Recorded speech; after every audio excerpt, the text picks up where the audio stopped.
সাতক্ষীরা থেকে যুক্ত হচ্ছেন সহকর্মী আকরামুল ইসলাম। আকরাম, সকাল থেকে তো বৃষ্টি হচ্ছে এবং আবহাওয়া খুব একটা ভালো না। এখন বর্তমানে কি আবহাওয়া একটু ভালোর দিকে দেখছেন? বৃষ্টি কি কিছুটা কমেছে এবং ঝড় জলোচ্ছ্বাসে আসলে ভোগান্তি কেমন, ক্ষয়ক্ষতি কেমন হয়েছে, আমাদেরকে একটু বিস্তারিত জানাবেন।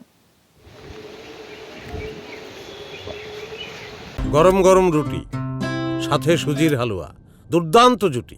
তবে জুটি জমাতে চাই তীর আটা ময়দার সুজি, কারণ তীর ছাড়া আমার চলেই না। সকাল থেকেই কিন্তু সাতক্ষীরার যে উপকূলীয় অঞ্চল, সেই উপকূলীয় অঞ্চলে ভারী এবং মাঝারি বৃষ্টিপাত চলছে।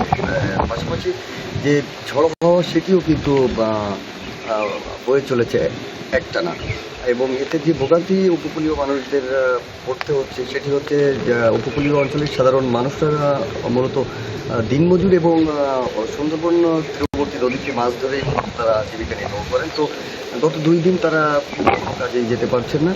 পাশাপাশি যে জেলেরা যেটি বলছেন যে এই ঘূর্ণিঝড়ের কারণে তাদের যে নৌকা ক্ষতিগ্রস্ত হয়েছে, জাল দড়ি, সেগুলো কিন্তু তারা ক্ষতিগ্রস্ত হারিয়েছেন। এবং আমরা যদি একটু আকাশটা দেখাতে চাই, আপনি আকাশ যে আকাশ থেকে মেঘ, সেটি কিন্তু পুরোটাই স্পষ্ট এবং ঝড়ো হাওয়া সেটিও এখন চলমান।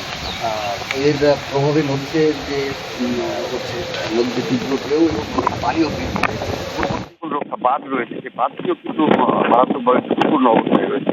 ঘূর্ণিঝড়ের প্রভাবে গত রাতে একটি তাণ্ডব সহ্য করেছে বাঁধগুলো, এবং আজকেও যে তাণ্ডব চলছে এটিতে নতুন করে সংখ্যা দেখা দিয়েছে যে এই বাঁধ কতক্ষণ টিকে থাকবে, এবং এই বাঁধ আবার হয়তো যে কোনো মুহূর্তে ভেঙে যেতে পারে এমন সংখ্যা করছে। পানি উন্নয়ন বোর্ড বলছে তারা প্রস্তুত রয়েছে, যদি বাঁধ ভেঙে যায় সেক্ষেত্রে তারা তাৎক্ষণিক পদক্ষেপ গ্রহণ করবে। তো সব মিলিয়ে উপকূলবর্তী মানুষদের ঘূর্ণিঝড় বৃষ্টির কারণে